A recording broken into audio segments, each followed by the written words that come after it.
ہمارا معاملہ کچھ اس طرح بن چکا ہے اور ہمارے احساسات اور خیالات کچھ اس طریقے سے ترتیب پا چکے ہیں کہ ہم ایسے پراگندہ لوگوں سے نفرت کرتے ہیں جن کے کپڑے پھٹے ہوئے ہوں، جن کے بال وہ بکھرے ہوئے ہوں،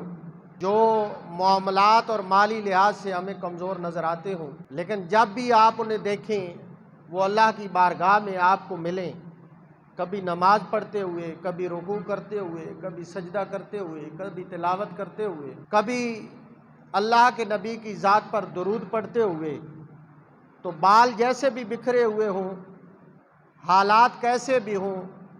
کپڑے جیسے بھی پراگندہ ہوں، اگر آپ ان کے ساتھ گفتگو کر کے دیکھیں، اگر ان کی گفتگو میں آپ کو اللہ اور اس کے رسول کی محبت کی جھلک نظر آئے تو سمجھ لیں یہی کامیاب لوگ ہیں۔ حضرت امام احمد بن حنبل رحمۃ اللہ تعالی علیہ، اگر آپ کی زندگی کے اوراق کو پلٹا جائے تو ایک واقعہ جو نظروں سے گزرا وہ یہ تھا، لوگ دیکھتے تھے کہ یہ بشر حافی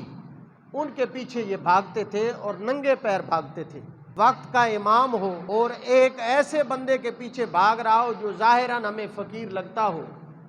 تو ہم تو کہیں گے کہ یہ تو ایسے ہی بھاگ رہا ہے، بے مقصد بھاگ رہا ہے۔ حضرت امام احمد بن حنبل آپ بشر حافی کے پیچھے بھاگتے تھے تو لوگوں نے سوال کیا، یا حضرت آپ تو وقت کے امام ہیں،